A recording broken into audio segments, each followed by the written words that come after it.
muchísimas gracias por haber aceptado nuestra invitación. Honduras es tu casa y aquí lo tenemos con nosotros.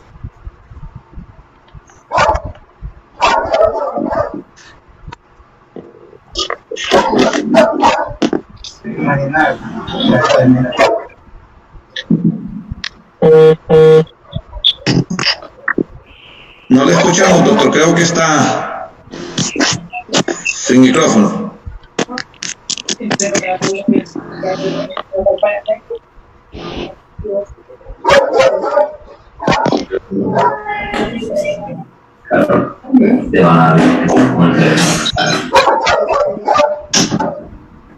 Bueno, creo que ya ahora sí.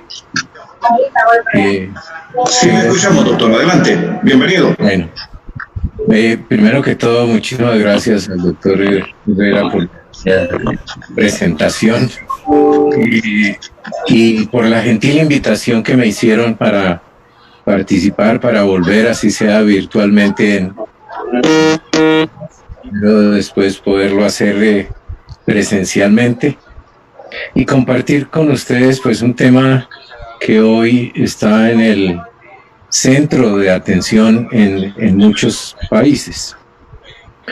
La pandemia, con su aparición imprevista, pues realmente creo que nos tomó fuera del lugar en términos deportivos, en el sentido de que la profesión legal tradicional sigue siendo en muchos de nuestros países, en particular por la vía judicial, y sigue siendo adicionalmente el expediente clásico en papel y actuaciones de orden personal, y todo eso pues genera que nos ha precipitado en muchos países a utilizar los métodos modernos para poder avanzar. Algunos algo habían avanzado, algunos países en América Latina, otros no mucho, pero igual hemos tenido que acostumbrarnos rápidamente a esta nueva situación y a los retos que nos confronta el poder manejarla. Como mencionaba el doctor Herrera, la presentación está repartida en varios segmentos. El primero, pues el papel de los métodos alternos para solucionar los problemas ante esta pandemia. En segundo lugar, el tema de la fuerza mayor como un fenómeno generado o que pueda alegarse dentro de esta situación en que estamos. La situación de los inversionistas y si probablemente podemos esperar también otro tipo de secuelas o de consecuencias y qué precauciones deberíamos tomar. Yo les diría que en primer lugar, y en cuanto a los métodos alternos y para poder enfocar las respuestas a los otros interrogantes y a los otros planteamientos que se han hecho, lo que hacen en esta época es precisamente reforzar completamente su valor, su utilidad y todo el sentido que puedan tener. En primer lugar, en muchos países, en el mío es así, el Poder Judicial no está trabajando, los términos están suspendidos, las prescripciones de caducidades están suspendidas, y imagínense la vida de un país en donde el Poder Judicial no funciona, no es una alternativa para los ciudadanos. El hecho de que la pandemia hubiera llegado no quiere decir que también están suspendidos los problemas, las dificultades, las confrontaciones o los temas que necesitan ser resueltos. Por el contrario, lo que se aprecia es que la situación se ha modificado, que muchos de los problemas tradicionales siguen vigentes, pero muchos con mucha más fuerza, con nuevas formas que hay que abocar, y otros problemas derivados de la solución desde el punto de vista, llamémoslo médico, que se le ha dado a la pandemia, que han comenzado a surgir o que han hecho que en algunos campos de la vida diaria de los ciudadanos pues tengamos mayores complejidades. La receta más indicada, o parte de las 2 o 3 elementos de la receta más indicada, es lo que aquí se llama cuarentena o el aislamiento, es decir, los ciudadanos en sus casas. Otra cosa es el aislamiento social. Y dentro de ese contexto, ¿qué nos comienza a ocurrir? Que comienza uno a ver cómo el hecho de tener la familia encerrada comienza a generar en una franja de la población una serie de problemas de la relación de familia. En casos como el nuestro y en otros países que he tenido la oportunidad de mirar, el indicador de los problemas de violencia intrafamiliar está disparado.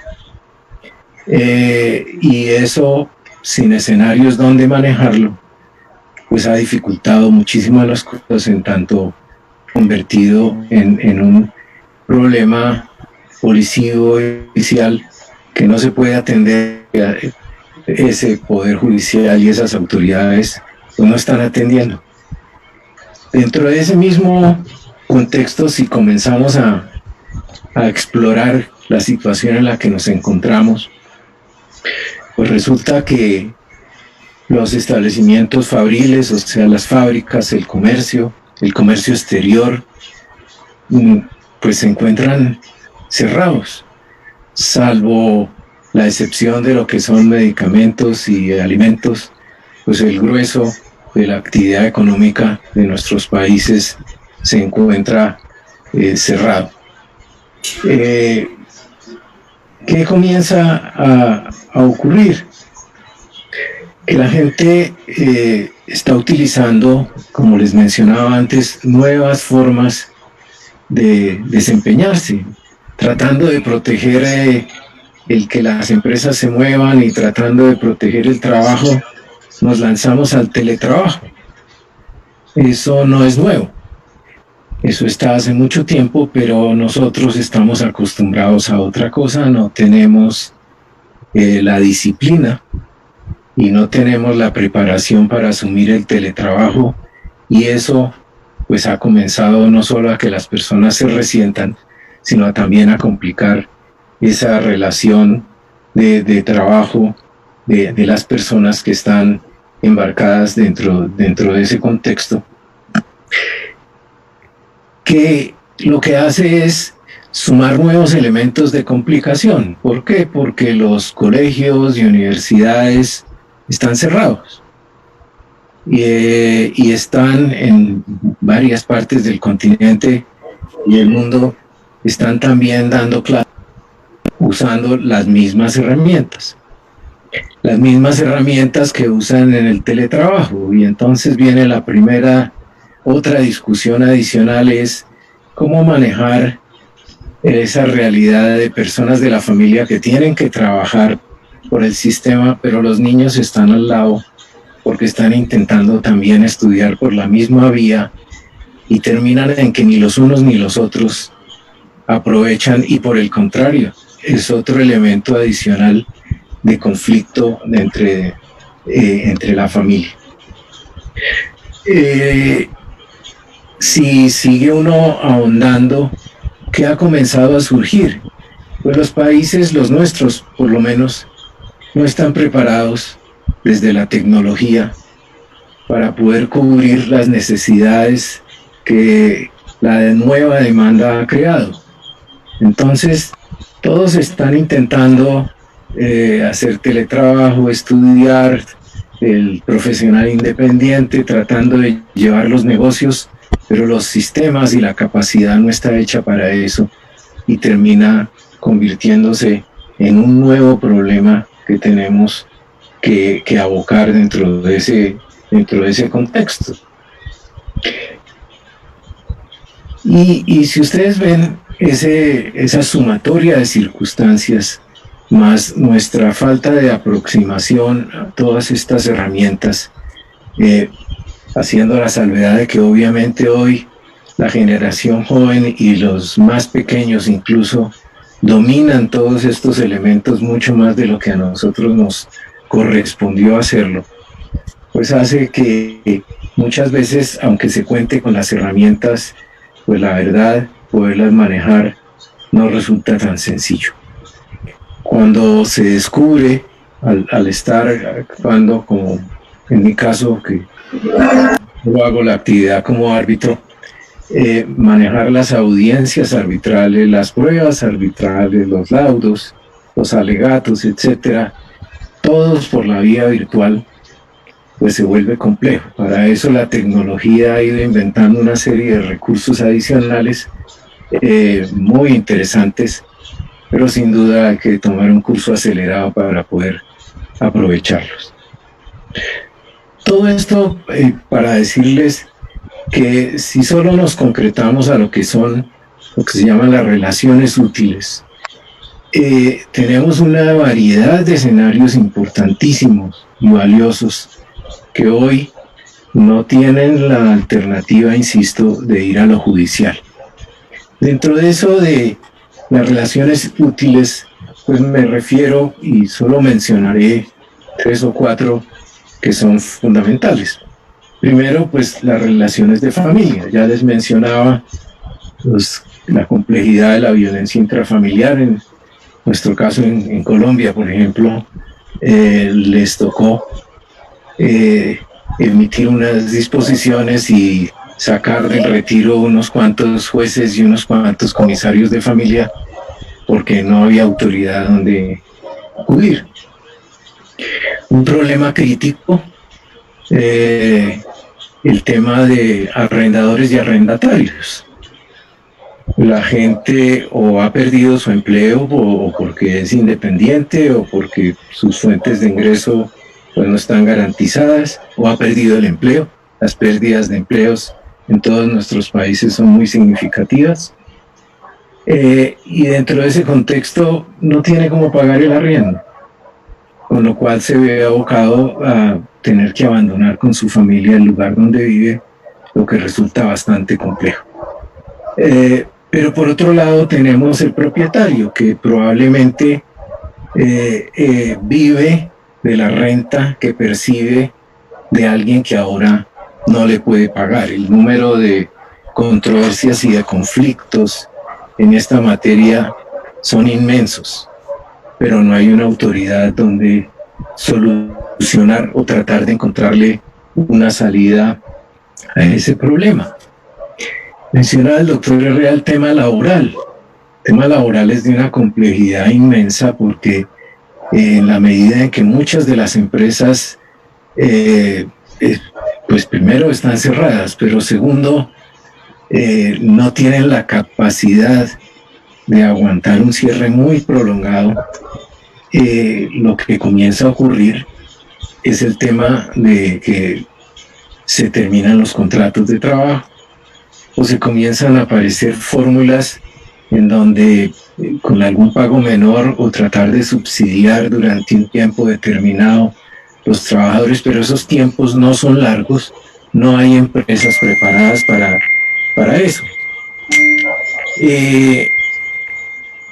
Dentro de ese contexto también comienza a ocurrir, y eso ocurre no solo en nuestros países. Si ustedes han visto las estadísticas, por ejemplo, en los Estados Unidos, a estas alturas alrededor de 36 millones de desempleados están pidiendo subsidio de desempleo.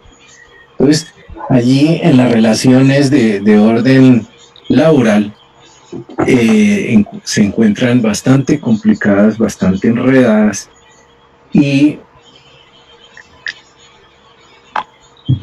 allí hay un campo también que necesitaría de alguien que ayudara a arreglar esos problemas. El vecindario. Las relaciones de vecindario también se han vuelto complejas, porque ahora todos los vecinos están todo el tiempo y todas las dificultades de la vida en común también se están enredando bastante, los vecinos disciplinados y los vecinos indisciplinados. ¿Qué pasa? Y yéndonos al campo estrictamente empresarial, ¿qué pasa con esas relaciones entre fabricantes y los distribuidores, los contratos de distribución, de agencia? ¿Qué pasa con los proveedores y los fabricantes, sean ellos nacionales o extranjeros? O los importadores y los exportadores. ¿Cómo manejar la relación y los problemas con el sector financiero? Los préstamos bancarios que piden o pedimos todos los particulares y el sector empresarial y que no se pueden cubrir. O el pago de la tarjeta de crédito, que tampoco se puede cubrir porque entramos en la misma lugar al que me refería, en donde las pérdidas de empleos generan una gran cantidad de dificultades. En Colombia hay un problema crítico, por ejemplo, con la educación. Los colegios están cerrados, las universidades también. Están algunos intentando y están trabajando por vía virtual, que como es un aprendizaje, pues no ha tenido los mejores resultados. Y mientras tanto los colegios tienen que seguir pagando sus nóminas, sus arriendos, sus servicios, y hoy la situación financiera de los colegios es muy débil. La decisión estudiantil es importante y ese es un conflicto que hay que mirar. ¿Qué suele ocurrir? Porque es como de la naturaleza humana, con que ciertos sectores obviamente crecen. Alimentos, medicinas, suministros de material médico, laboratorios, etcétera, mientras otros obviamente decrecen. Pues que comienzan a aparecer fenómenos de especulación o contratos de los que se suelen llamar leoninos, por las condiciones onerosas que tienen que celebrar las personas para acceder a eso. El tema penal es de una complejidad infinita. Entonces, dentro de ese contexto, hay muchos temas por arreglar que no tienen solución, porque, como les digo, toda la estructura del Estado, del grueso, de lo judicial y de lo administrativo, no funciona. Por último, y puede ser un caso puntual en el caso colombiano, pero adopciones, extranjeros que incluso se quedaron aquí en el país porque les tocó quedarse encerrados porque estaban trabajando los trámites judiciales para adopciones. Si uno mira todo ese universo y la complejidad de ese universo, capta inmediatamente que la necesidad de tener soluciones, de tener respuestas, de tener definiciones, es vital hoy en día. No se le puede sumar a la crisis de la enfermedad y a la crisis económica una crisis derivada de este cúmulo de conflictos. Y algo hay que hacer para poder lograr abordarlos. Ahí es donde hacen su aparición o renuevan su aparición y su importancia los métodos de solución de controversias y el nuevo papel que tienen. Eso no quiere decir que no tenga limitaciones o restricciones o dificultades, pero como todo lo que nos está pasando y nos pasará cuando uno lee los artículos de los científicos y de los economistas, etcétera, lo que veremos es un nuevo mundo con una nueva manera de actuar, una nueva manera de relacionarse. Y dentro de ese contexto, lo que tenemos que hacer es sacar el mejor partido de algo que tenemos al alcance de la mano, como son los métodos alternos, por un lado, y por el otro, y no hay nada que hacer con eso, es comprometernos e involucrarnos mucho más a fondo con el tema de la tecnología. La tecnología en los métodos alternos o la tecnología en la justicia no es un tema nuevo, no es por causa del COVID-19. Lo que pasa es que hemos sido profundamente descuidados en avanzar a la velocidad y con el rigor con el que hemos debido avanzar para poder utilizar este tipo de herramientas, lo cual se habría podido hacer de muchas maneras, pero que en algunos países es muy pobre esta utilización, en otros es mayor. En nuestro caso ha crecido bastante, sin duda, a través del tiempo, porque desde hace un buen número de años nos embarcamos en utilizar tecnología para poder manejar los métodos alternos, y hoy pues era más fácil caminar otros pocos escalones a comenzar de cero. Pero sin duda alguna que dentro de ese contexto es muy importante el papel de los métodos para poder solucionar. Es volver.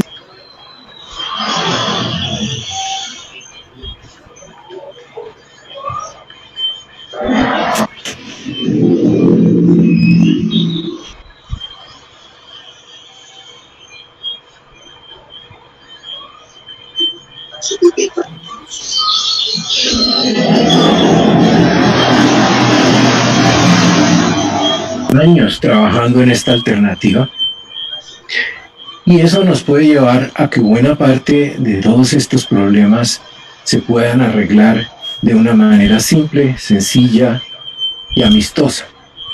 En los países que han desarrollado de tiempo atrás, más allá de la pandemia y de todas estas complicaciones, ese método de volver al arreglo directo, volver a aquello que nos decían del valor de la palabra y el respeto por los acuerdos que se hacían de palabra, pues logran llegar hasta un 40-41% de sus problemas los logran arreglar por la vía directa. En nuestros países ese tema no se ha desarrollado mucho. En Colombia podremos estar alrededor del 20%, pero es importante, es un tema para arrancar, y lo importante es que esos arreglos que se hacen, por lo menos desde los análisis que se han efectuado, se cumplen, se respetan, y eso nos quita una masa grande de problemas para arreglar. Eso no hay que desecharlo en esta época. Tenemos que devolvernos a esa tradición, a ese valor que tuvimos en el pasado y que no valoramos lo suficiente, en donde el papel del abogado obviamente es fundamental, no tanto para intervenir como para sugerir la utilización de este esquema. Pero eso no siempre es sencillo, y entonces aparece en acción toda la caja de herramientas. La caja de herramientas que hemos ido construyendo, revitalizando cosas antiguas para sacarles provecho. Nada de esto se inventó ayer, ni hace 10 años, ni hace 15, ni hace 20. Se inventó hace muchos siglos, y nuestros países infortunadamente entraron por la escuela de que la solución de controversias solo era viable a través de lo judicial, dentro de lo judicial, de lo procesal y de todo lo que ello comporta. Pero si nos devolvemos hacia atrás, encontramos las herramientas que hoy estamos revitalizando y que estaban incluidas en la legislación, en nuestro caso, por ejemplo, en la legislación española previa a nuestra independencia. Ya allí estaba el arbitraje y la conciliación, y los primeros códigos judiciales, una vez independizados, ya tenían arbitraje, tenían conciliación previa al proceso, que hoy nos suenan como grandes novedades, y desde 1837 están allí. Pero no las usamos. Los abogados, por alguna razón histórica, en su formación, fueron perdiendo el norte y se dedicaron y se dedican hoy los pensum académicos a enseñarnos todo tipo de procesales, pero nos enseñan muy poquito de lo que sería la esencia del abogado, y es prevenir y arreglar, que es todo el campo fructífero de los métodos alternos. Allí tendremos que seguir trabajando intensamente para dar un viraje muy fuerte en una visión universal de lo que es un abogado, y no esa visión parcializada. Cuando eso no nos funciona, pues tenemos a la mano mediación o conciliación, como la quieran ver. Hay países que tienen ambas, pero no saben en qué se diferencian. Hay unas que tienen conciliación, como en el caso de la ley en Honduras, donde lo pusimos.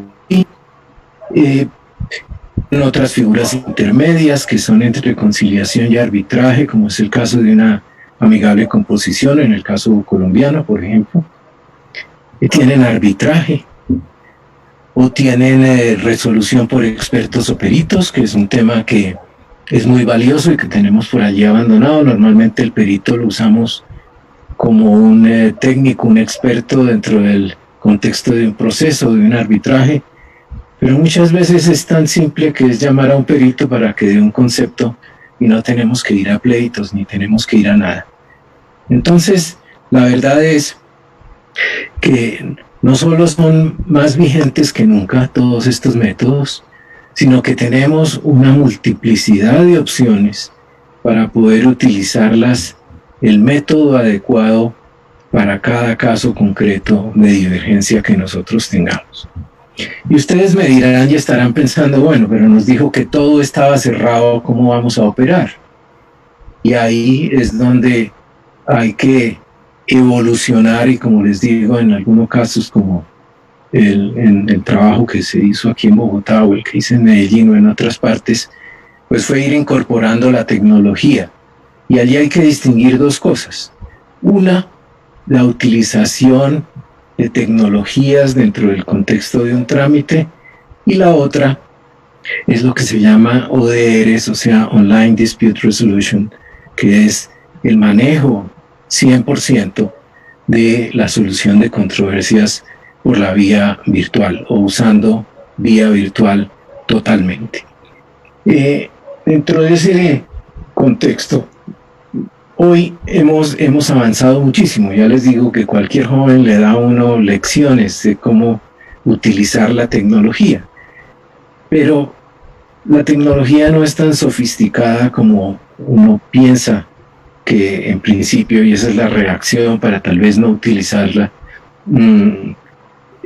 tiene. ¿Por qué? Porque al lado de lo presencial, hoy tenemos un fenómeno gigantesco, muchísimo más grande. Aquí estamos por vía de computador, pero hoy en día el poder de la telefonía celular, por ejemplo, es inmensa. En mi país, no sé, puede haber 10 millones, 20 de computadores, pero resulta que hay alrededor de 60 millones de celulares. Y eso nos ocurre en todas partes del planeta. Y dentro de ese contexto, y creo que todos lo usamos, comenzó a surgir el tema del Facebook y comenzó a surgir el WhatsApp. Y dentro de ese contexto, hoy a veces me ha pasado y suena paradójico, pero pues los computadores se revelan y hemos terminado haciendo audiencias por el computador por vía de una conferencia por WhatsApp y hacer la audiencia por esa vía. O sea, hay una cantidad de opciones, de precios distintos, de complejidad técnica diferente, obviamente unas con más posibilidades que otras dentro de ese contexto. Hace no muchos años el elemento para trabajar con el computador era el Skype. Hoy se sigue usando, es una buena herramienta, pero se quedó atrás.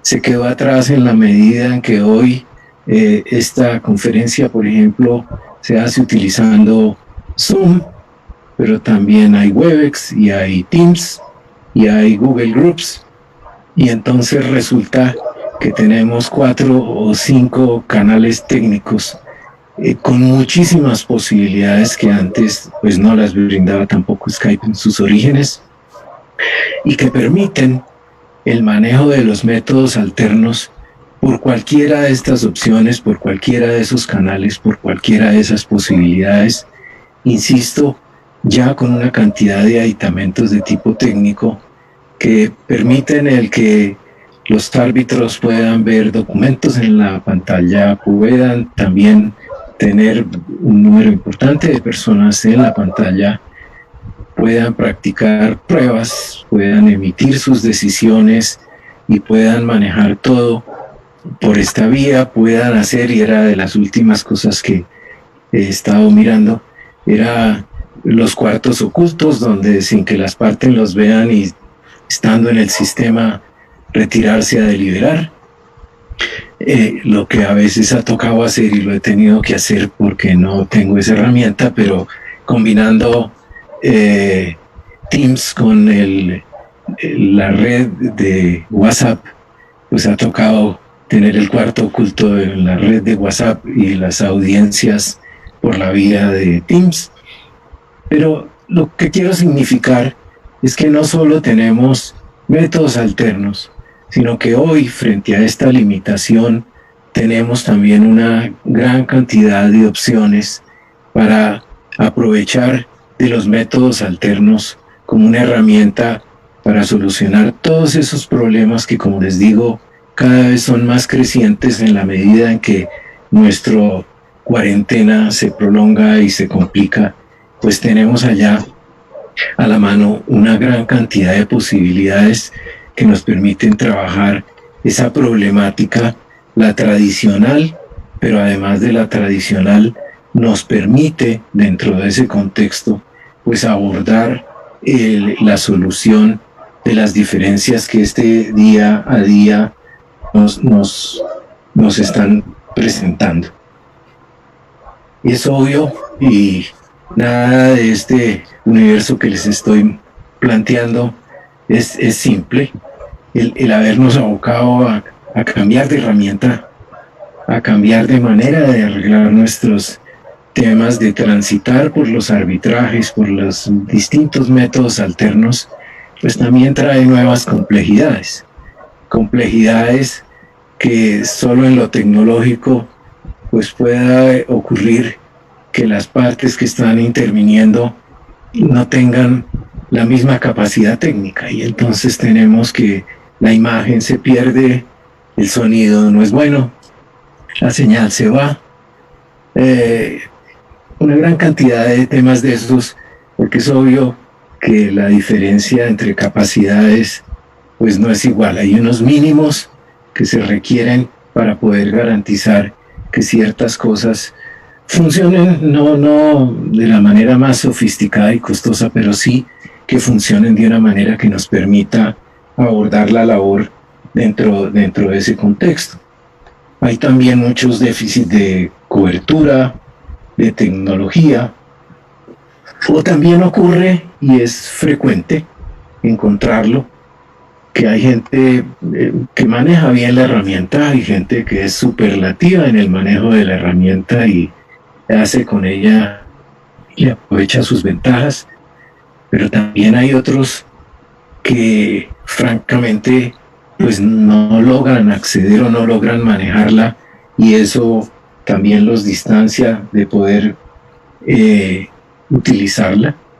En el tema mediación, conciliación, hay una cierta queja, llamémoslo así, de los mediadores y conciliadores, y es que se desaprovecha esa presencia física en donde uno está mirando estrictamente, más que lo verbal, está mirando lo no verbal, está mirando las reacciones, los gestos, las manipulaciones, está mirando todo eso como elementos para poder solucionar la controversia, y a veces los sistemas, por más de que son muy avanzados, insisto, no son tan ricos en ese sentido, y ahí hay que aprovechar y hay que formarse para tener la habilidad o tratar de compensar esa pérdida de habilidad dentro de ese contexto.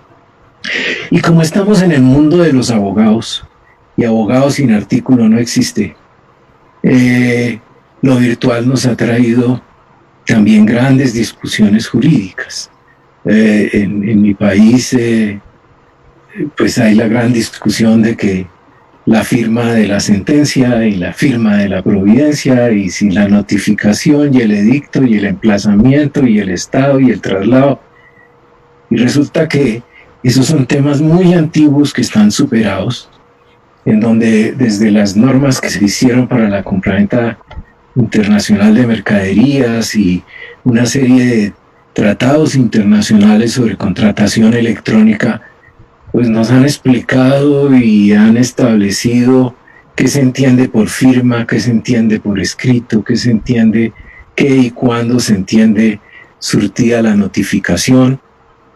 Hoy existen desde hace ya muchos años correo electrónico certificado, es decir, uno que garantiza que la comunicación ha sido enviada al destinatario, que el destinatario la ha visto y que el destinatario la ha abierto a qué día, en qué minuto y en qué hora, con mucha mayor eficiencia que incluso una gestión efectuada de manera directa. Entonces, dentro de ese contexto, hoy tenemos que avanzar también en no generar tanta nueva controversia legal a cada solución que se le da, porque, como se dice aquí popularmente, para cada solución siempre tenemos un problema desde lo legal, y aquí tenemos que ser más abiertos, más creativos y, la verdad, aprovechar todo esto. Ahora ustedes me dirían y pensarían, todo ese escenario que nos plantea es solo por la pandemia. No, no es la pandemia. Si ustedes miran en escenarios internacionales muy sólidos, por ejemplo, la Cámara de Comercio Internacional de París y su Corte de Arbitraje y sus ADR, y el mundo en general, lleva muchísimos años, 10, 15 o más, trabajando en dos temas fundamentales, y es eficiencia en tiempos y eficiencia en costos. Porque normalmente el gran tema con los métodos es el costo. Y eso porque estamos mal acostumbrados. Nuestras constituciones, la nuestra, por ejemplo, dice que la justicia es gratuita. Entonces, como es gratuita, cualquier costo que tenga la utilización de los métodos alternos es confrontada contra eso, y ese no es el ejercicio. Primero, el que sea gratuita es un sofisma. En mi país no conozco, y no me acuerdo en Honduras de conocerlo, que existan jueces que trabajan pro bono. Lo que pasa es que la ciudadanía vía impuestos en mi país, somos 50 millones de colombianos, no sé cuántos son contribuyentes, pueden ser 15. Ese 15 de millones de personas con sus impuestos pagan la operación del Poder Judicial. ¿Cuántos pleitos llega a tener en la vida esos 15 millones de ciudadanos? Pues muchísimos de ellos, ninguno. Pero le pagan la justicia a los que sí los tienen. En nuestro caso, el sector financiero, porque el 80% de los casos del Poder Judicial, que conoce el Poder Judicial colombiano en el área civil, son ejecutivos. Entonces, entre todos le pagamos a ellos que tengan jueces. Y eso ocurre en la mayoría de los países. Los jueces no trabajan gratis. Ustedes me dirán que los jueces de paz, desgraciadamente, no funcionan lo suficiente ni con la riqueza y la eficiencia que uno esperaría. Pero ese es un mal sofisma, pero el costo de oportunidad. Las empresas, el comercio, los negocios, pero no solo ellos, sino la vida diaria, necesita respuestas prontas, eficaces y eficientes. Y eso desafortunadamente no surge de transitar por el Poder Judicial. Entonces, dentro de ese contexto, el empleo de la tecnología desde hace mucho tiempo viene tomando un lugar, porque primero es más rápido, segundo es más eficiente, tercero es infinitamente más barato que esperar años por una decisión, cuando aquí se puede producir, en el caso de la conciliación, en muy breves horas, y además acortar todos los trámites sin incurrir en costos extra como se incurre dentro de los procesos. Entonces el tema no es solo pandemia, no es solo por la excusa y el día que pase desaparecen, no. Vinieron para quedarse. Para los que les gusta el tema, que es absolutamente interesante, desde hace años nos tienen inundados del tema de la inteligencia artificial. Pues bueno, ustedes verán que dentro de ese contexto, para tristeza y preocupación de los abogados, pues ya hay rangos de tecnología que nos están reemplazando en la confección de contratos que de cierto rango que se pueden hacer en serie con una serie de datos que se les suministran y la inteligencia artificial los hace, pero lo más preocupante no es eso, sino por vía de combinación de algoritmos hay cierto rango de casos y de problemas que esa tecnología soluciona. Entonces, lo que vemos venir, si seguimos pensando en el mundo de antes y no en la nueva realidad, que no es que llegar, porque yo miro y oigo lo de la pandemia y el futuro y lo que va a llegar, y lo que pasa es que llegó hace mucho tiempo y no nos dimos cuenta, es que tenemos que cambiar de paradigmas, que tenemos que cambiar de herramientas, que tenemos que ser útiles, que tenemos que ser eficientes, eficaces,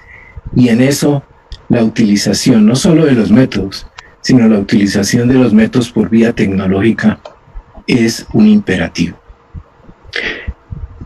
Que eso es algo por construir, probablemente en muchos de nuestros países sí, pero muchos de ustedes yo supongo que han participado de las compras electrónicas, son fanáticos de Amazon y de todos estos sistemas. Pues bien, la cadena más grande de ventas electrónicas se llama eBay.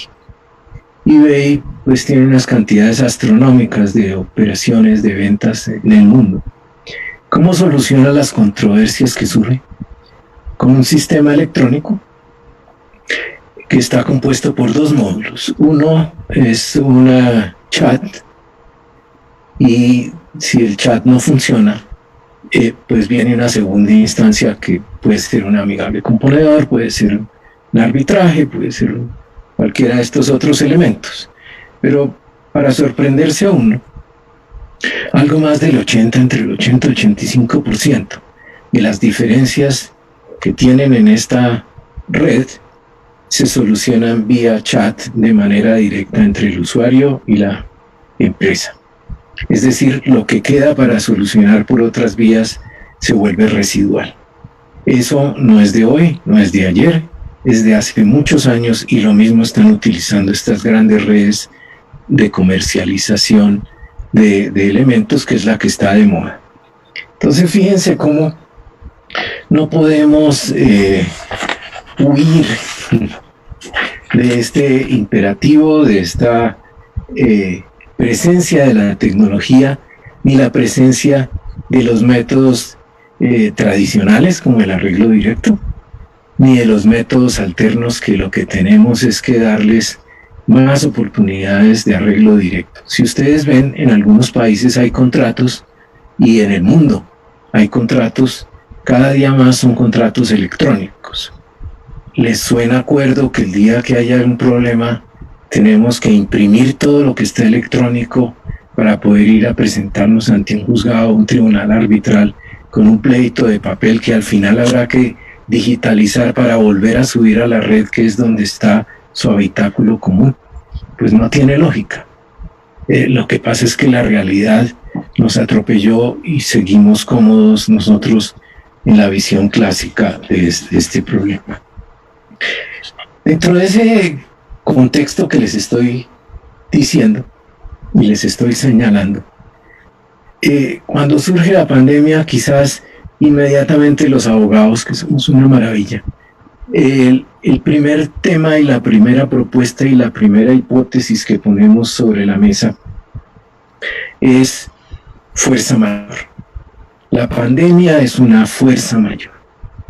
¿Por qué? Porque mentalmente nos convencemos de que eso encaja en la definición de nuestro Código Civil sobre fuerza mayor. Y entonces se comienzan a producir, y hoy comienza uno a leer en las páginas web y en los buscadores y en todo esto,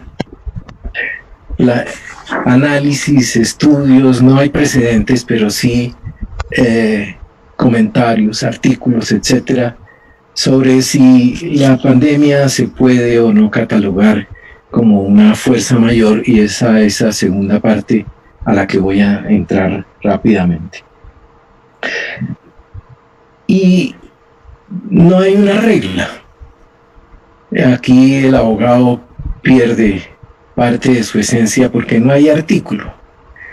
Y entonces tenemos que mirar con algún detenimiento el tema, mirarlo a través de las líneas gruesas que se vienen proponiendo y algunas recomendaciones de cautela que ya se vienen aplicando de tiempo atrás en cierto grado de contratación y que hoy se vuelven muchísimo más importantes. Desafortunadamente hay que mirar los casos concretos y dependerá si el contrato ha señalado algo sobre qué se entiende por fuerza mayor, y si el concepto no se ha regulado, pues obviamente habrá que acudir a la teoría general. Y ustedes dirán, básicamente, pues nos lleva a la solución de perogrullo, hay que ponerlo en el contrato. Sí, hay que ponerlo en el contrato. Y de hecho, contratos de cierta importancia, de cierta magnitud, pues tienen regulaciones alrededor de qué se entiende, cómo se maneja y las consecuencias y posibilidades alrededor de eventos de fuerza mayor. Y es más, contemplan hipótesis como por ejemplo el de las pandemias, dentro del contexto de la regulación de la fuerza mayor o el caso fortuito dentro de ese contexto. Digamos que una visión muy rápida y muy haciendo un cierto inventario de lo que señalan todos estos artículos y documentos y algunas conferencias sobre el particular, pues llegaría uno eventualmente a concluir que la pandemia bien puede ser considerada como un evento de fuerza mayor dentro del contexto. Pero vemos algunos elementos que quiero sugerirles para poder se lleven algunas tips de cómo poder mirar dentro de ese contexto, porque si bien, insisto, algún sector de estos comentarios plantea que bien podría caber la pandemia dentro de ese contexto, también hay otro grupo de comentaristas que dicen que no les parece evidente que se pueda afirmar de manera categórica que el COVID-19 es un evento de fuerza mayor dentro de ese contexto.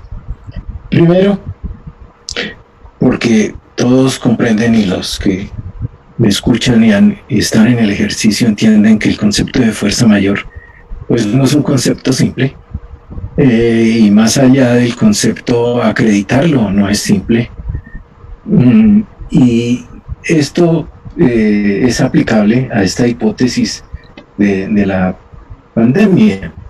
Hay que realizar en primer lugar un estudio detallado del contrato, de las obligaciones y de las prestaciones que estén en duda dentro de la concepción.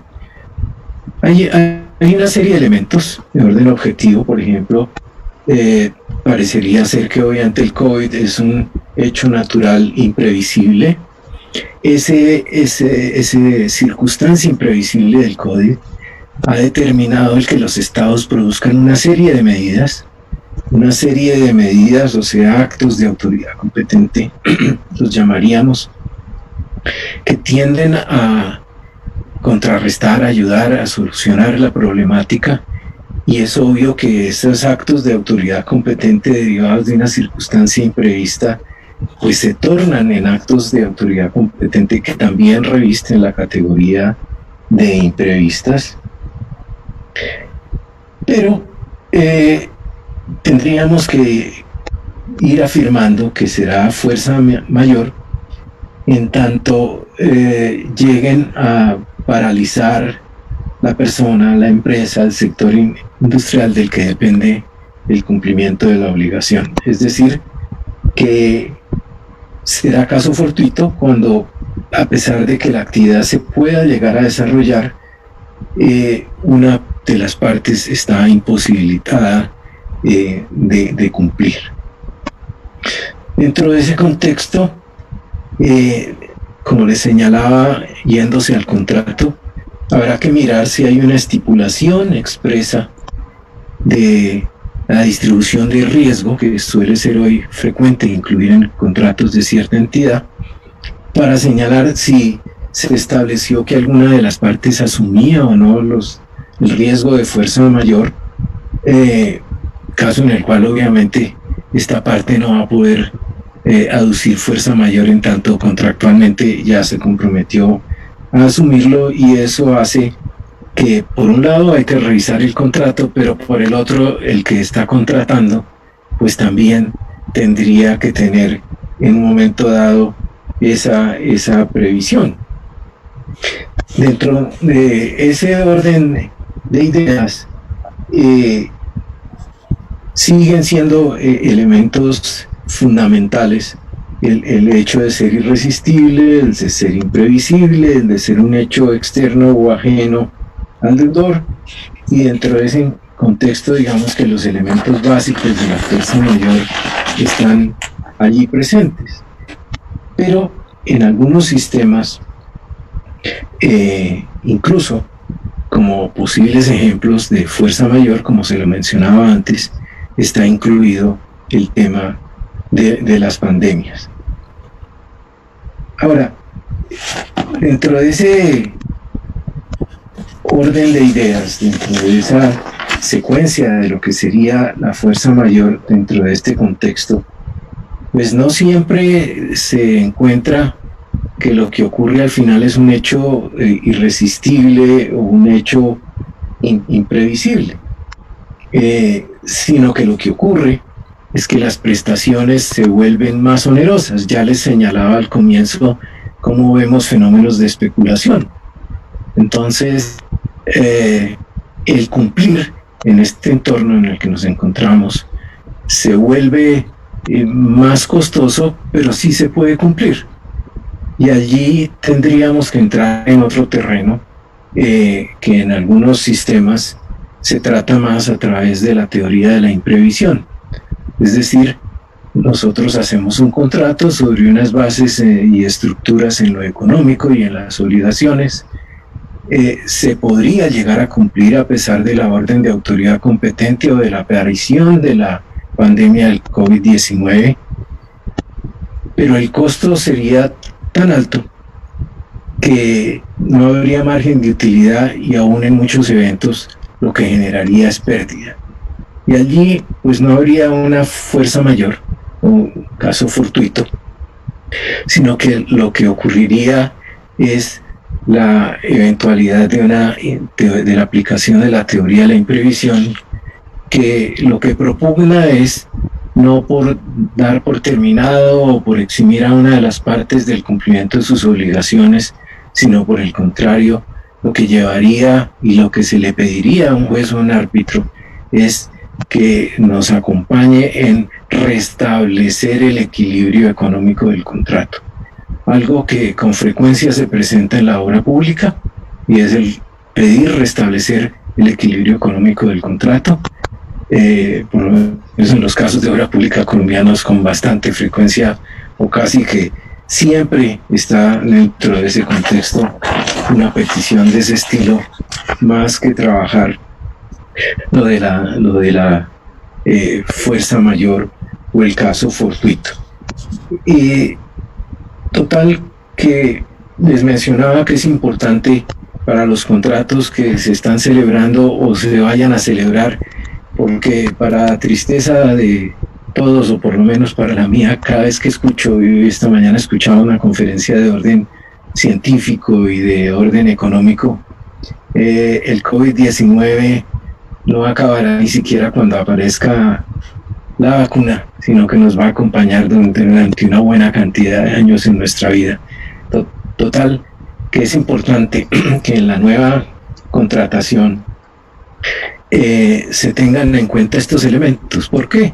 Porque si llega a reaparecer, o lo que llaman los nuevos brotes o los rebrotes, que ya vemos que han aparecido en Singapur, por ejemplo, que fue un ejemplo número uno de cómo se manejó y desapareció, pero ya volvió un rebrote. Y en otros de los países en que ha desaparecido, pues han vuelto los rebrotes, y aparentemente va a ser algo, insisto, que nos va a acompañar. pues para esos contratos que hagamos ahora y si llega a suceder una circunstancia de ese estilo, ya ni siquiera podría decir que eso es una fuerza mayor, porque ya sabemos a ciencia cierta cómo funciona, qué pasa y cuáles son los efectos jurídicos, y lo que sería más bien es un descuido de parte nuestra cuando se celebren los controles. ¿Qué sugieren? Mirando un poco, resumiendo algunas de esas sugerencias de las abogados y oficinas expertas en contratación, pues surgen una serie de sugerencias. Adelantar con bastante más rigor el tema de la debida diligencia. En segundo lugar, precisar mediante consideraciones, declaraciones o garantías cuál es la capacidad de las partes para responder en caso de una emergencia similar a esta. ¿Cómo es el esquema de las pólizas de seguros o de las garantías? El poder establecer, por ejemplo, periodos de suspensión de las obligaciones si el cumplimiento resulta imposible o excesivamente costoso. Ampliar los deberes de información clara y oportuna de cualquier circunstancia que pudiera afectarnos en este sentido. Llegar a lo que les señalaba antes, como es escribir, y no es nuevo, como les insisto, esto se viene haciendo, asignar los riesgos de pérdidas, mayores costos, o repartirlos entre ellas, y algo como una previsión anticipada contractual.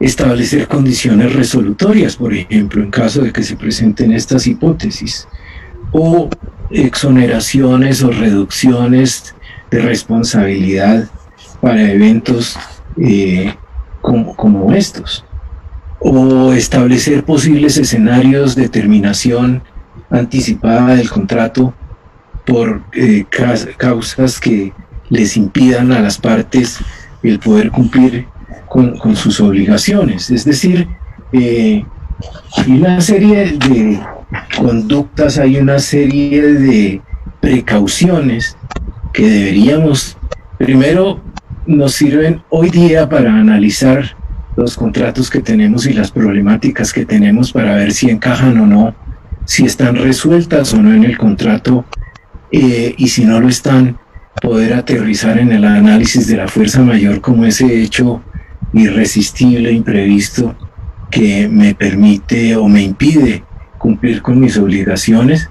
Pero si se trata de contratación nueva, pues tendremos que ser mucho más cuidadosos, tendremos que ser más eficientes en la celebración de los contratos y mirar muchos elementos que probablemente dentro de la mecánica normal no se tienen en cuenta. Si se esperaría, y es otro de los interrogantes que se plantean, pues rescisiones de contratos alegando fuerza mayor o caso fortuito, pues probablemente, y yo creo que sí. Yo creo que sí se esperarán, porque como les digo, cuando suelen surgir crisis de este estilo, lo primero que se hace cuando se llega a ser demandado, en este caso sería por la vía arbitral, en tanto la vía judicial esté sin funcionamiento, y aún así, si hay pacto arbitral, pues ese será el canal por donde se van a solucionar las controversias. Pues todos estos elementos son los que van a entrar en juego. Y también no solo mirar el contrato, los países tienen diversas aproximaciones alrededor de la fuerza mayor del caso fortuito. El nuestro sistema es francés clásico, Código Civil derivado de Don Andrés Bello, y el Código de Comercio es derivado del Código Civil italiano del año 52. Pues esas son las fuentes y los elementos. Hasta donde yo recuerdo, en el caso hondureño, pues viene de unas fuentes parecidas de nuestro derecho civil, y la teoría de la fuerza mayor y el caso fortuito vienen por allí, Pero como les digo, el Código de Comercio le adiciona en nuestro caso el tema de la teoría de la imprevisión como una herramienta también para circunstancias de este estilo, pero desde un enfoque diferente que no necesariamente, que no es igual al tema de la fuerza mayor. La imprevisión se usa aquí bastante en el tema de contratos con el Estado, en donde obviamente también tendría cabida la fuerza mayor, pero allá los procesos giran con más énfasis, diría yo, con el tema de la teoría de la imprevisión. Ahora, un último tema que me está planteado, que no quiero dejar de tratar, es el tema de por qué los inversionistas deben utilizar métodos alternos. Yo entiendo que esto tiene que ver con la solución de los problemas vinculados con inversión. Como ustedes conocen, y muy brevemente, el tema de inversión pues tiene sus propias dinámicas. Pero dentro de sus dinámicas pues hay una plena utilización de los métodos con una estructura de normativa especializada, pero los tiene. Normalmente dentro de ese contexto, una primera etapa tiene que ver con arreglo directo. Una segunda etapa son unas tratativas que incluyen la utilización de métodos, eventualmente mediaciones, conciliaciones, amigables componedores, y solo como una tercera etapa se llega al arbitraje de inversión. El arbitraje de inversión que se rige por la Convención de Washington que le da vida al CIADI, y dentro de ese contexto, entre los tratados y la dinámica del CIADI, digamos que el grueso de las controversias se resuelve. Eventualmente se comenzó hace un tiempo a utilizar también el arbitraje, y se utiliza bastante el arbitraje ad hoc con reglas de UNCITRAL, y se está utilizando, y para ello se ajustó desde hace ya unos buenos años, 2012 quizás, las reglas, por ejemplo, de CCI o de algunos centros importantes de arbitraje que hicieron ajustes para poder manejar arbitraje de inversión. Digamos que todo es en un tema con sus críticas, sus complicaciones, sus dificultades, pero en un tema pacífico, hasta que apareció una sentencia del Tribunal de Justicia Europeo de marzo de 2018 en el caso Achmea. Y esa sentencia ni más ni menos dijo, para todo lo que es la Unión Europea, que todos esos tratados de inversión y esas dinámicas de solución de controversias no cabían porque no podían ir contra la regulación de la Unión Europea. ¿A qué tiene abocados entonces no solo a los países de Europa dentro de Europa, sino también a los países que han hecho tratados y tienen tratados con Europa? Pues que el canal para solucionar las controversias de inversión, según esa decisión a que he hecho referencia, que es de 2018, es por la vía de un Tribunal de Justicia de la Unión Europea.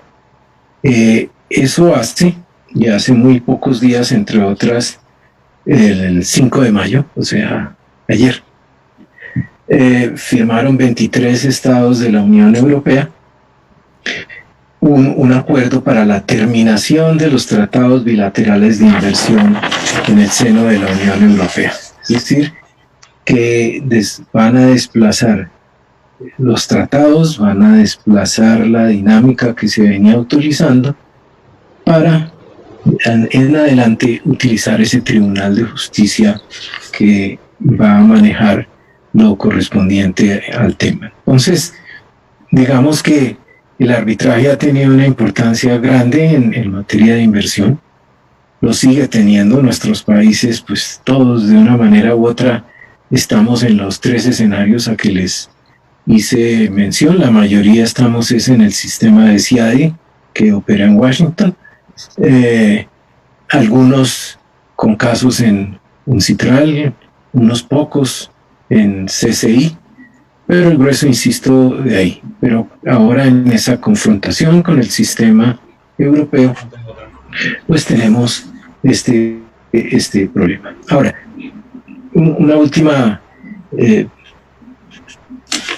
parte del tema, y vi dentro de las preguntas que estaba mirando, pues es obvio que en los contratos, si tenemos pactado arbitraje, y eso es parte de la utilización de los métodos alternos, el tribunal arbitral, pues básicamente dentro de ese orden de ideas, será el competente para conocer las propuestas o las inquietudes alrededor de la existencia o no y de la configuración o no de la pandemia como un caso de fuerza mayor o caso fortuito, o incluso de la solución, en nuestro caso desde el orden comercial, de la teoría de la imprevisión. Si es que no se cumplen los requisitos de la fuerza mayor o caso fortuito, pues lo manejará el tribunal arbitral, porque es parte, lo que ocurrirá es que hay un eventual incumplimiento del contrato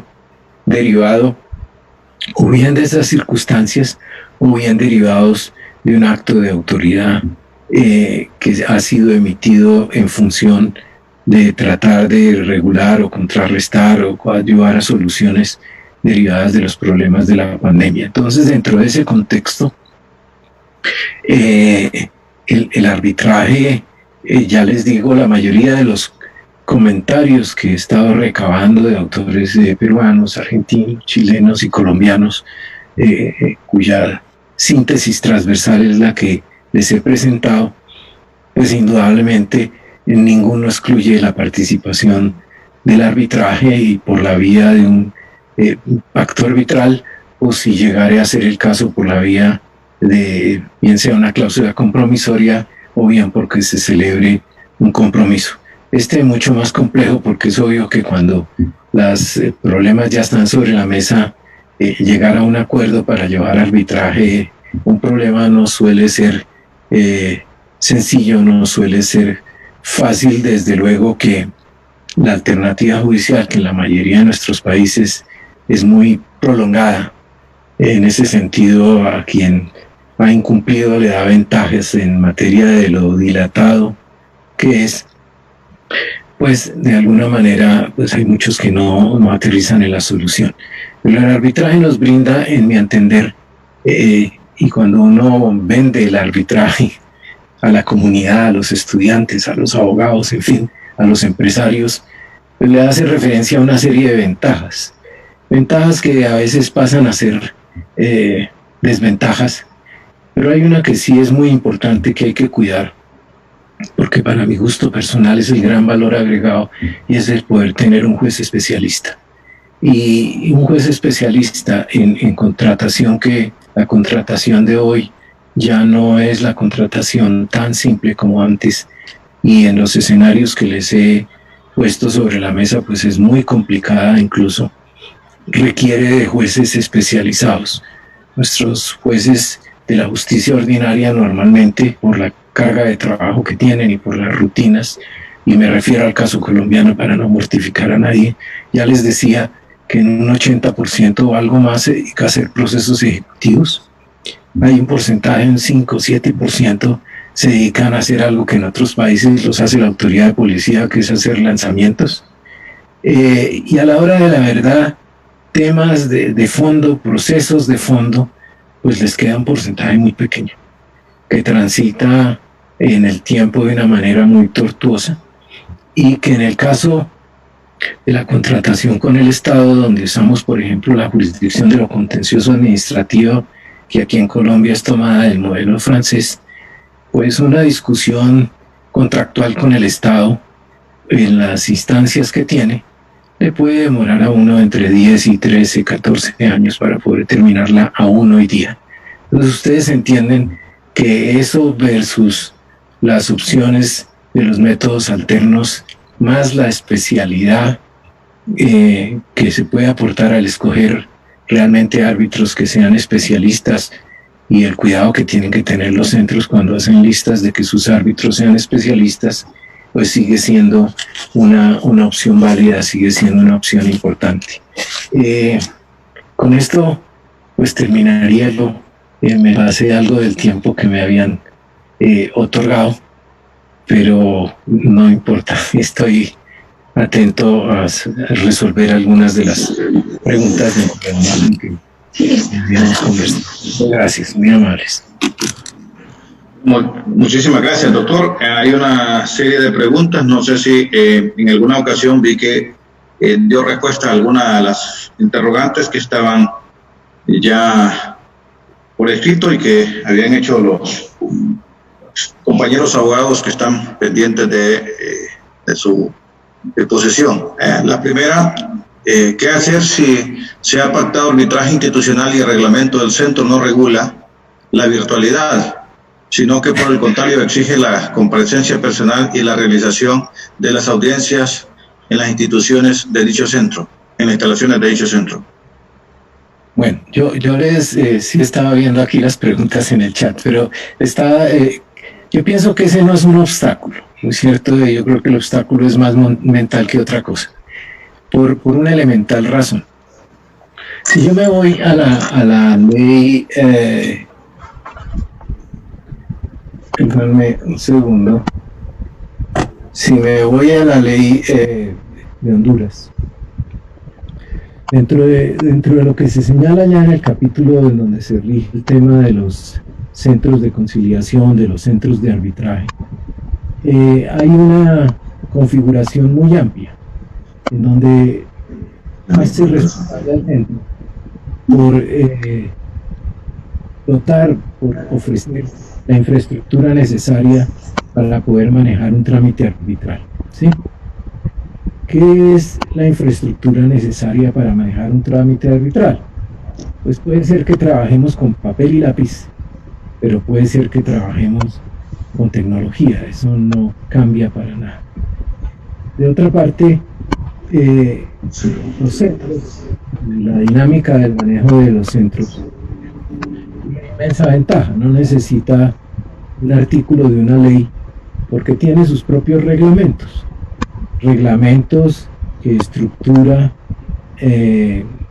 según le pareciere, obviamente dentro del marco de la ley, pero los estructura de forma tal que bien puede incluir dentro de ellos también la utilización de este tipo de herramientas que, como les digo, son equivalentes funcionales a las otras dinámicas dentro de ese contexto.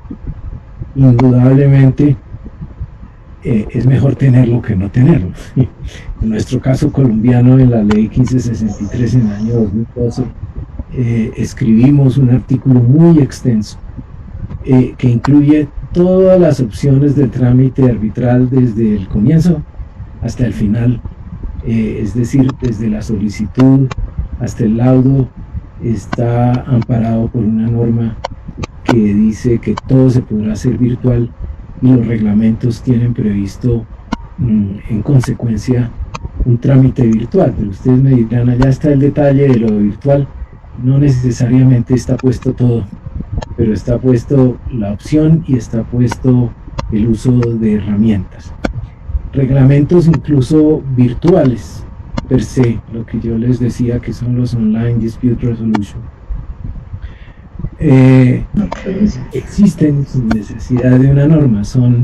Hay proyectos de Naciones Unidas de UNCITRAL sobre esos temas y hay diversas herramientas que se utilizan para eso. Indudablemente que es preferible que esté. Yo miraba repasando para la conferencia la ley por el tiempo transcurrido y lo que el mundo ha recorrido, es indudable que habría que traerla a valor presente y a valor futuro para poder proyectar mejor este tipo de opciones. Pero me parece a mí que el hecho de que las normas hoy no tuvieran esa opción no quiere decir que no sea viable, pero eso es parte de las contradicciones que hay que afrontar cuando no tenemos un texto y no tenemos un artículo. Y les pongo un ejemplo breve para poder responder otras preguntas. Yo, dentro de los trámites arbitrales que estaba terminando en un centro que no es el de Bogotá, hace 2 meses se escribió el laudo y tocó postergar la audiencia para dictarlo, y se cruzó con esta emergencia, y mis 2 colegas, 2 hombres maravillosos y sabios, pero de más edad que yo, o sea, con más dificultades para la tecnología, pues postergaron 2 veces dictar el laudo hasta esta semana, el lunes, al fin se dictó virtualmente, porque ellos querían tener a las partes presencialmente para entregarles a la mano la copia del laudo. Esto supone que tenemos que de verdad ser ingeniosos, ser creativos, y yo creo sin duda que parte de eso es que los reglamentos no solo deben prever, como creo que ni siquiera necesitan, la utilización de métodos de tecnología en el manejo de los arbitrajes, sino en general los métodos alternos. En nuestro caso habíamos dejado diseñado, y hoy ha sido de una gran utilidad, la conciliación totalmente virtual, desde la solución hasta la audiencia final. Lo mismo amigable composición, arbitraje, habían quedado construidos y diseñados, ahora están terminando ajustes que tienen que ver más con modernización de tecnología. En otro centro que tuve el placer de dirigir aquí en Colombia después de que me retiré de Bogotá, tiene una plataforma tecnológica total, no estaba en su reglamento, pero tenían ya una plataforma tecnológica total, hoy está involucrado, y los demás utilizan tecnología todos. Lo que hizo el gobierno, y yo supongo que allá pueden existir facultades similares, aquí se decretó una emergencia económica dentro de la cual el presidente se vuelve legislador, una legislación temporal que tiene unos controles especiales de la Corte Constitucional, pero en esas normas se volvió a reafirmar que no había ningún problema y que se debía utilizar para toda la tecnología, en especial en artículos concretos, para utilizar los métodos alternos. Doctor, vamos a hacer una que tiene también en Facebook para ir enlazando las diferentes preguntas. ¿Cuáles son las ventajas de acudir en estos momentos a los métodos alternos de solución de controversias en vista de la pandemia COVID-19? Pues bien, yo se lo pongo en los términos que señalaba del caso colombiano. Con todo el Poder Judicial cerrado por la pandemia, algunas cortes como la Constitucional, porque tiene que hacer control constitucional de todas estas cosas, ellos están trabajando por vía virtual. Pero con todo lo demás cerrado, ¿cómo arreglar los problemas? Les ponía el ejemplo, el tema de los arriendos se volvió de una complejidad infinita. ¿Cómo manejarlo?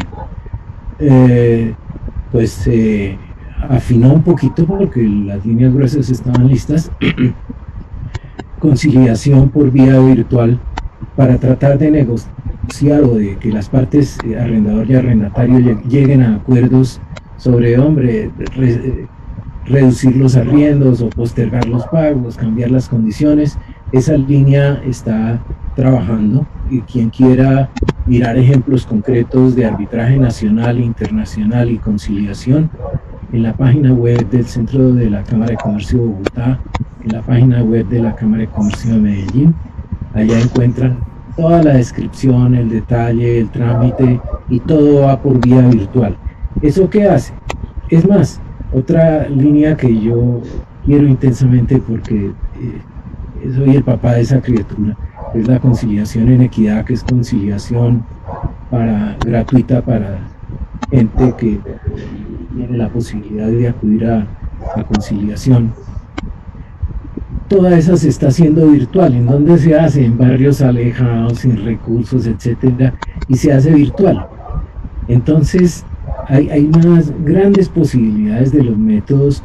¿Y qué ventajas tienen? Pues que mi problema no se queda esperando a ver cuándo se acaba la pandemia, cuándo vuelve a arrancar el Poder Judicial a trabajar, cuándo me va a tocar a mí en turno para atender mis demandas. No, el mundo sigue rodando, los problemas siguen avanzando, hay que solucionarlos Si no se puede por la vía directa, el tener a la mano la opción de todas estas herramientas con el mismo valor legal por la vía tecnológica que por vía presencial, pues es un gran valor agregado. Es un gran valor agregado. Buenas tardes. ¿Nos puede explicar brevemente qué consiste la teoría de la imprevisión? Sí. Como les decía, la teoría de la imprevisión es una herejía lo que voy a hacer porque es toda una teoría.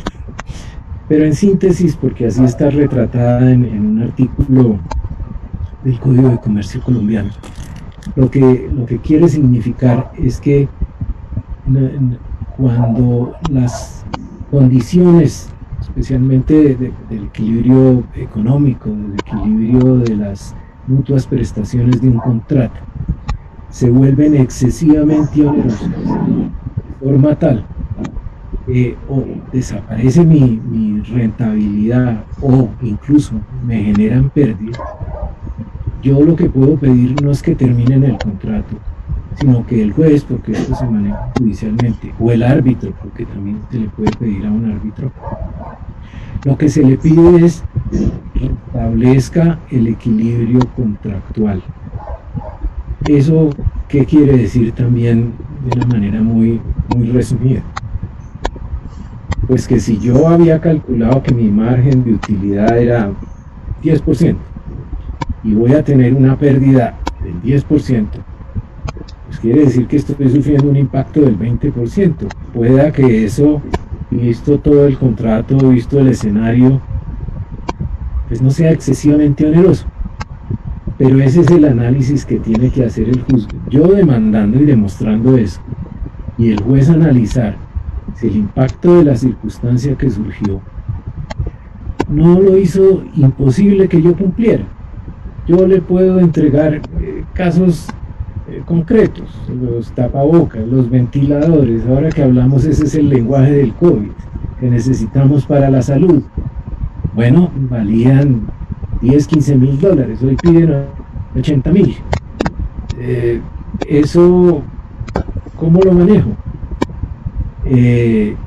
Me hizo excesivamente oneroso el cumplir, y entonces yo lo que estoy pidiendo no es la terminación del contrato, le estoy pidiendo es, vea, yo quiero seguir en la relación contractual, pero necesito que se haga un nuevo balance para que yo no vaya a salir damnificado de la manera como estoy saliendo damnificado por una circunstancia como esta, que no alcanza a ser una fuerza mayor o caso fortuito que me permitiría pues no cumplir o terminar el contrato, etcétera, depende de las circunstancias, sino que me permita persistir en el contrato, pero restableciendo ese equilibrio económico de las prestaciones.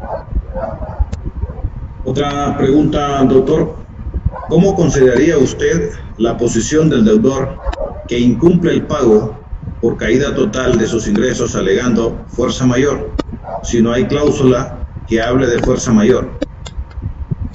Bueno, creo que tengo que hacer una claridad. Cuando yo les señalo dentro de los tips que proponen las firmas de abogados en la elaboración de contratos o incluso contratos que ya existen así, porque han pactado sobre el tema de la fuerza mayor, bien sea para reafirmarlo, bien sea para decir, oiga, en caso de este contrato, si se presentan eventos de fuerza mayor, el responsable es usted y no yo, cosas de ese estilo, no quiere decir que se necesite pactar en los contratos una cláusula de fuerza mayor. Si no la tuviera, no importa, opera la ley. A lo que me refiero es que puede modificarse el riesgo en el contrato y que de las sugerencias que hacen ahora es, oiga, si va a celebrar contratos ahora, visto que esto puede demorarse, segundo, o puede volver a surgir una hipótesis como esta, considere si al elaborarlo no debería regular el tema de riesgos y dentro de los riesgos pactar algo sobre fuerza mayor. Eh, no sé si me explico claramente, pero lo que sí quiero ser claro es que si no hay impacto en el contrato de fuerza mayor, no importa.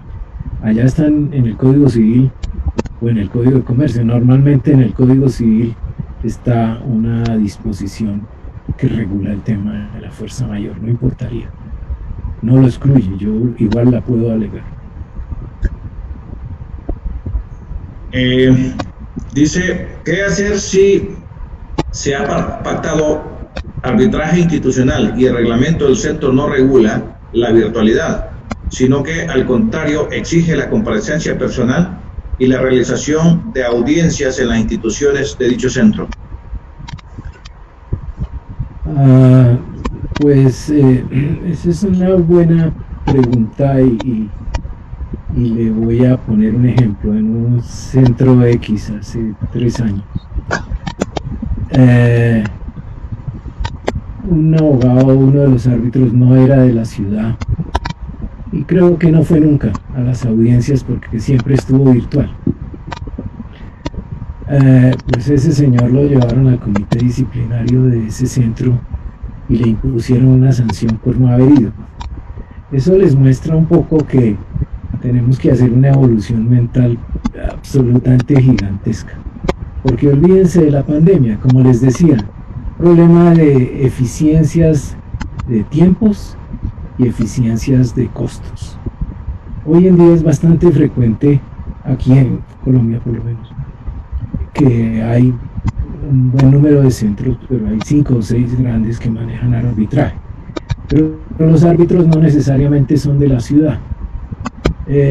A veces hay audiencias de 10 minutos para decir una cosa eminentemente formal o de trámite y hacer viajar a todo el tribunal o aparte para demorarse 10 minutos para decir algo de trámite o si fuera importante, también importante, pues no se justifica porque se pierde tiempo cuadrando agendas, cuadrando viajes, pagando costos. Hoy en día eso no se justifica. Yo creo que por eso planteaba que hay que evolucionar hacia eso y un centro tan rígido como ese probablemente no va a permitir que hagan un tribunal por vía de aplicar tecnología.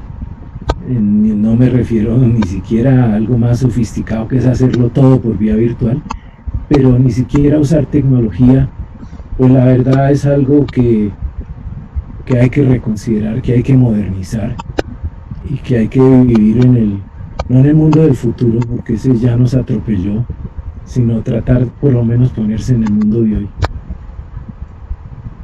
Otra pregunta. ¿Se recomienda en estos momentos incluir en los contratos la cláusula recursit datibus? ¿Así están las cosas? Pues a ver, la decisión de esto o de las sugerencias que yo les hacía es como todo en la vida. No es que se tenga que volver una cláusula modelo y incluirle a todos y ver que se nos va a inundar el mundo y de aquí para adelante lleno de pandemias. Es probable que así sea, Dios no lo quiera, pero lo que sí es que hay que ser hoy, frente a esta experiencia que muchos no hemos vivido nunca y ya no viviremos porque no espero que en los años que me quedan vuelva a presentarse otra, tal vez la repetición de esta. Pero, hombre, hay que ser muy cauto elaborando contratos. Ahora, no todos los contratos resisten cláusulas de ese estilo. Hay cosas mucho más simples, más sencillas, más livianas, a las que no le caben cosas de este estilo. Aunque la teoría diría que lo mismo sería aplicable, pero no se justifica. Pero lo que digo y sugieren todos, y creo que tienen razón, es hay que ser bastante más cuidadoso, mirar cosas que hoy solo se usan para contratos sofisticados. De pronto hay que bajarle ese nivel de sofisticación a un grado más abajo de contratos que no son tan complicados, pero que vale la pena por lo menos mirarlo. Pregunta de Facebook. ¿Quién tiene jurisdicción de conocer un contrato electrónico? Esa es una muy buena pregunta. bastante complicada. De los contratos electrónicos aquí, por ejemplo, en Colombia, nosotros tenemos un sistema de garantías mobiliarias que es muy importante. Es el más grande del mundo, de hecho, y es muy nuevo. Y esos contratos, todo es electrónico.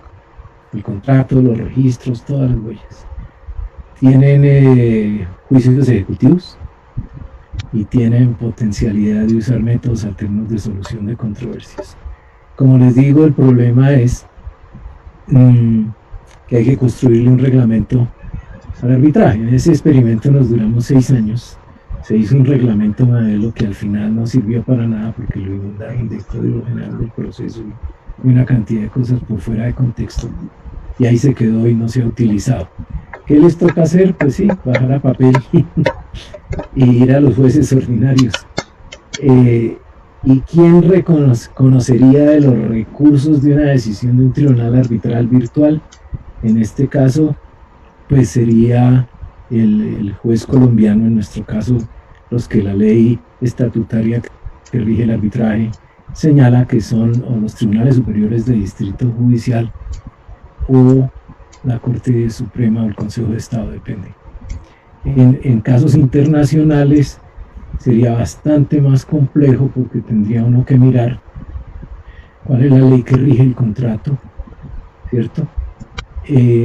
Y en ese caso, si no se estableció, que es inusual que no se establezca, siempre está establecido, si hay una ley del contrato, pues ese sería el foro, o si no, habría que mirar los puntos de contacto del contrato para poder encontrar cuál sería la jurisdicción aplicable para poder, por ejemplo, un recurso de anulación, cosas similares, para poder utilizarlo.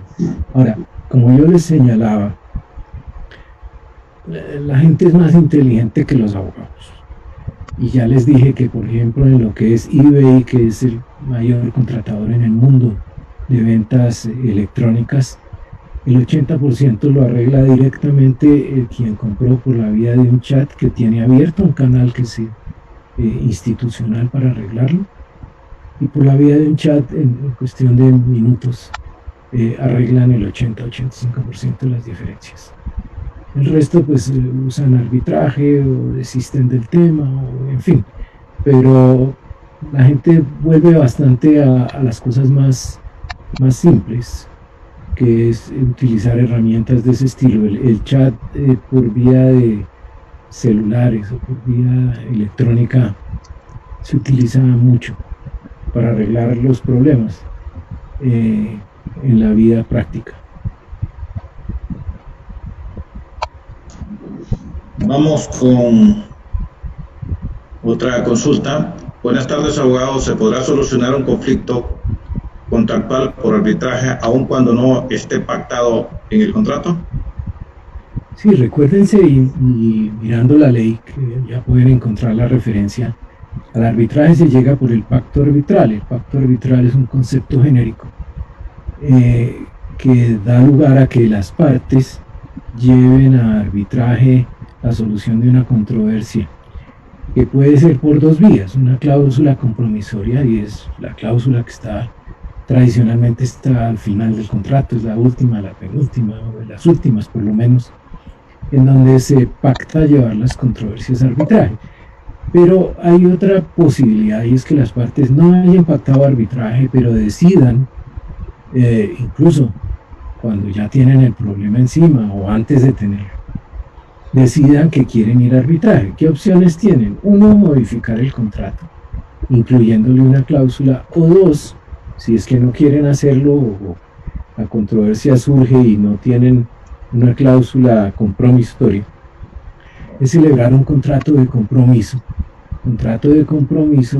que les permite llevar la solución de la controversia a un tribunal arbitral.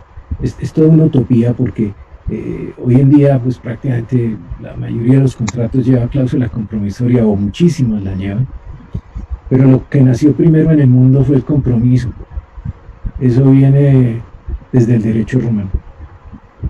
el contrato de compromiso después se desdibujó y se volvió más bien una costumbre el tener involucrada una cláusula compromisoria y son menos los compromisos, pero el vehículo que podría utilizar, y ahí está planteado en la ley del año 2000, como vehículo el celebrar un compromiso. Siguiente pregunta, doctor. Buenas tardes, abogado. Dice, la pandemia del COVID-19 podría considerarse caso de fuerza mayor o específicamente caso fortuito para suspender los contratos de trabajo. ¿Cuál de los dos casos aplica? Yo le diría que el tema laboral es un tema muy particular por la filosofía y las reglas que lo rigen. Cuando uno entra en los temas que estamos hablando de métodos alternos, acuérdense que hay un presupuesto para poder entrar en ese terreno, y es que se trate de derechos de libre disposición. Por eso es tan proclive al tema de contratos civiles, contratos mercantiles, en donde normalmente ese concepto de la libre disposición funciona. Por el contrario, hay muchos casos que están excluidos porque no son de libre disposición, no pueden ir ni a conciliación, ni a mediación, ni a arbitraje, ni a nada que se le parezca, porque son campos vedados. El tema laboral es un tema bastante discutido de manejar por la vía arbitral. El arbitraje en materia laboral, de los casos que yo conozco por lo menos, son una etapa dentro del conflicto colectivo del trabajo y se llaman arbitraje, pero no son rigurosamente lo que nosotros manejamos como un arbitraje en el campo civil o comercial, en tanto usualmente a nivel universal el derecho laboral y los derechos de los trabajadores son derechos que no son de libre disposición, no son renunciables. Yo podría, por ejemplo, conversar y convenir con mi patrono que no tiene la plata para pagarme todo de contado, pues que me la va a pagar en 2 contados y hasta allá puede llegar, pero negociar que su contrato y sus prestaciones valen 10 y que déjemelo en 4, yo creo que hasta allá es bastante complicado que eso surja. Lo que pasa es que la fuerza de los hechos han originado hay que buscarle otras dinámicas. ¿Por qué? Porque si el patrón no tiene cerrado el negocio no puede operar y no tiene con qué pagarle, pues no tiene con qué pagarle. Eso yo normalmente, y ese es, por ejemplo, aquí se está dando una discusión grande en tamaño y grande desde lo conceptual, pues hay mucha gente que simplemente así la ley le diga que no, pues ha despedido a los trabajadores, simplemente porque no puede pagarle, no puede funcionar, no puede operar, no tiene ingresos, no tiene ahorros, simplemente o no les paga o hace que se va a llegar a otra dinámica, y es que eventualmente va a crecer la utilización de la ley de insolvencia empresarial, y aquí en Colombia tenemos una ley de insolvencia para persona natural no comerciante, y es probable que eso lleve a los empresarios y lleve a quien no es comerciante pero igual está en las mismas circunstancias de imposibilidad de manejar el pago de sus obligaciones, a entrar en ese proceso de tipo concursal, en donde pues son objeto de negociación y de acuerdos para ver cómo se paga, pero recuerden que dentro de esos campos pues no hay concesiones ni en tema de impuestos ni en temas laborales, hay plazos, pero no concesiones en cuanto a dejar de pagar.